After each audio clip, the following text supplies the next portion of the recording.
What's up, everyone? Welcome back to another review, and this time we're taking a look at The Lighthouse, written and directed by Robert Eggers. The story is also co-written by his brother, Max Eggers. The Lighthouse tells the story of these two lighthouse keepers who get stranded on a remote New England outpost due to a very violent storm. So yeah, that is the overall gist of The Lighthouse, so let's break this movie down as quickly as we can. So overall, I thought The Lighthouse was actually a pretty good movie. I thought this movie was, fine for what it was. I know a lot of people when this movie came out were gassing it up as one of the best things they've ever seen. After finally getting around to see it almost 6 years after its initial release, and by the grace of God, avoiding any and all spoilers, I can honestly say that I think they gassed this movie up maybe a little too much. I didn't think this movie was that good, but I didn't think it was bad either. I thought this was a very solid psychological horror thriller. Had there been better horror thrillers out there? Absolutely. But what makes this one stand out is that it is done by Robert Eggers, and Robert Eggers is one of the best horror directors out there in this current landscape. So while this movie is not his directorial debut, The Lighthouse is the movie that put Robert Eggers on the map. And when you watch this movie from start to finish, you can see that Robert Eggers is the real deal. Like, I already liked Nosferatu. I still haven't seen The Northman, though I do plan on watching it. But after finally getting around to seeing The Lighthouse, I have a respect for Robert Eggers as a filmmaker. The man is good. Like, the man is really, really, really good at what he does in terms of creating just eerie, creepy, just surreal atmosphere. And you get that with this movie. Like, this movie has got surrealistic atmosphere. It's got a very just intense, creepy, cabin fever like feel to it, and it's anchored by two very, very strong performances by Willem Dafoe and Robert Pattinson, respectively, who play the characters of Thomas Wake and Ephraim Winslow, our two lighthouse keepers, our doomed lighthouse keepers. So just right off the bat, I thought that Dafoe and Pattinson aced this movie. Their performances are top tier. I love the dialogue. The dialogue in this movie is of the time, that 19th century dialogue. Willem Dafoe feels like such a natural spouting out this type of dialogue. And Pattinson, to his credit, he's also very good at spouting out this dialogue. They got a lot of great scenes together. I like their bantering. I like how in certain scenes they can be like very friendly to each other, and then all of a sudden flip on a dime and be at each other's throats.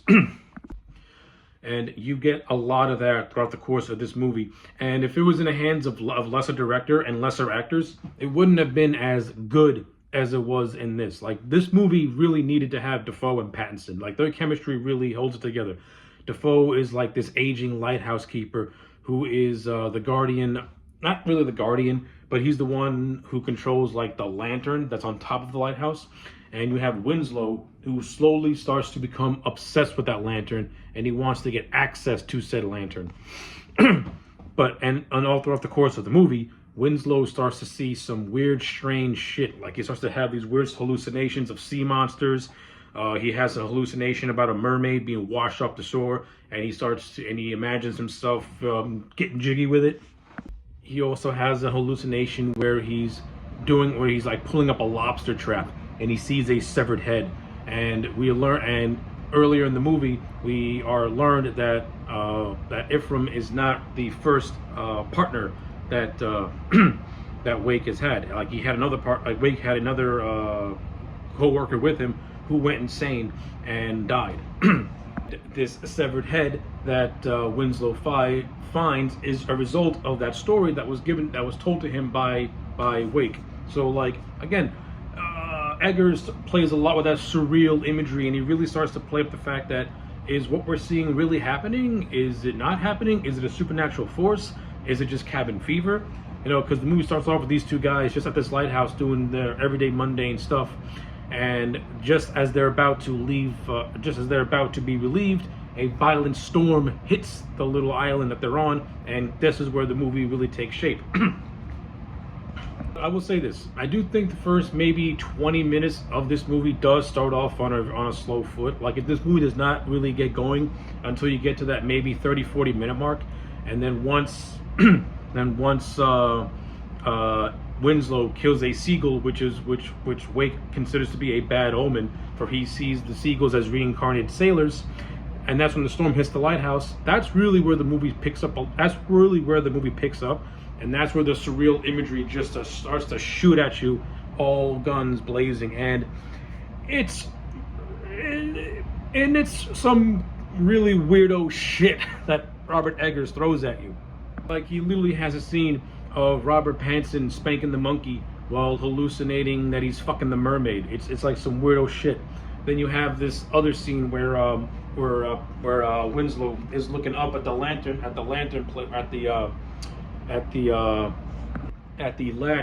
that leads to the lantern, and in the shadows he's seeing Wake. He can hear Wake moaning some weird noises and just some really random, like really suspicious things going on, and Eggers never really gives us a clear answer as to what's actually happening. And I'm not gonna lie, I do not hate that. I kind of like that he kept a lot of this movie more up to the audience's imagination. Like, he never flat out says that what's happening is a supernatural force or it's just in their heads, because you do have scenes where we're seeing one thing and then one of the characters is saying that what was being done was the exact opposite.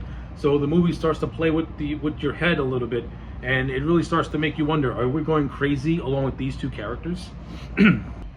But evidently, when all said and done, it's revealed that Robert Pattinson's character was not who he says he was, as his name is not really Ephraim Winslow. He's actually a man named Thomas Howard. He actually worked for the real Winslow, but they didn't really get along. So more or less, Howard indirectly caused the death of the real Winslow by causing him to drown. And when we get towards the end of the movie, in the big climax of the movie, where Wake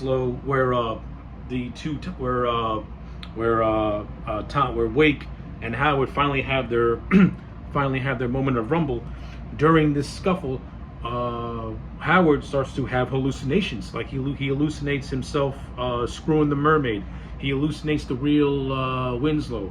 He hallucinates Thomas Wake as like this Proteus type of sea monster with like octopus tentacles and a whole bunch of weirdo random stuff. And after he knocks him out, he tries to bury him alive. And as he's being as he's burying Wake alive, Wake tells him that the lantern has like this Promethean-like power, and it is not something that you want to be around, so to speak.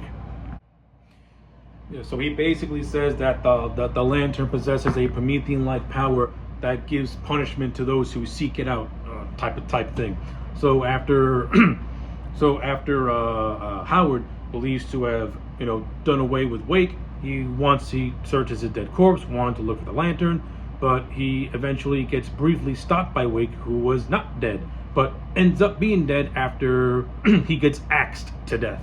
So this leads to Howard finally accessing the lantern. The lantern's Fenzel panel opens up to him, and we don't know what Thomas Howard is seeing, but whatever he's seeing causes him to violently shout and scream like a madman, as if whatever power that he's seeing, or whatever imagery he's looking at, is just completely screwing him up, and he just tumbles down a flight of stairs. And then the movie really closes with Howard virtually nearly disemboweled, having his intestines being picked up by a bunch of seagulls, and we see that the lighthouse has mysteriously disappeared. So it kind of makes you wonder, were they even really in a lighthouse? Were they just in a cabin? What was it that we saw these two men go through that they both died because of it? Like, what power did this lighthouse possess? Like, what power was in this lantern's light that drove these two men insane and drove them to virtually kill one another? And like I said, I like how the movie does not give a concrete answer, because, to be honest, I don't think you could give a satisfying answer to a movie like this. I think if this movie would have had the typical Hollywood just sublime ending where everything gets explained, it would have been a letdown, and this movie would not be talked about as it is. Now, as I said earlier, I think this movie, it was kind of a little bit overrated. I don't think it's as good as many people were saying. I think the praise really has to go to the performances of Willem Dafoe and Robert Pattinson, and a lot of the praise has to go to Robert Eggers. Not more or less for the writing and the script, for I think that it could have been maybe tightened up just a little bit, but the production values of this movie are top tier. I love how this whole thing takes place in one location. Now again, it gives you that sense of a cabin fever, that maybe what we're seeing are just these two men trapped inside, or trapped in this one place and going insane. I like the dialogue. It's very true. It's very it's very in the same spirit of the 19th century. I like the wardrobe and costume designs. It's all really, really well done as well. It's all really well done too. I do like the surreal imagery because Robert Eggers shows you things that will stay with you, like the washed up mermaid that Howard discovers on the rocks, him hallucinating a severed head, him and a whole bunch of rando stuff. Like, it stays with you. It's imagery that stays with you, kind of like how The Shining's imagery stays with you, but where The Shining has a much more intriguing story to go along with it. I don't think the Lighthouse's story is really all that intriguing. It's not a bad story, but it doesn't really grab me as The Shining did. Is what I'm trying to get at. Ultimately, I do think this is a very solid movie. If you have not seen it and you are becoming a fan of Robert Eggers, check it out. It's a watch. It's a good watch. I mean, it's not like it's a bad movie, because when it kicks in and it gets really good. So as a final grade, I think I'm going to give this movie a solid 8 out of 10. I'm going to give it an 8 out of 10. This is a good movie. So yeah, those are my thoughts on The Lighthouse. Let me know yours in the comment sections down below. Like the video and subscribe, and I'll check you back next time for more. Side note, I also like how both Max and Robert Eggers based this script off an unfinished story by Edgar Allan Poe, which is coincidentally known as The Lighthouse.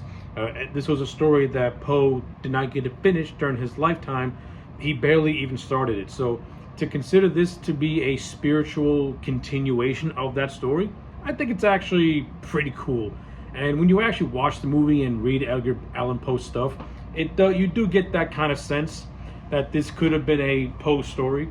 So yeah, I think that's actually a nice little tidbit.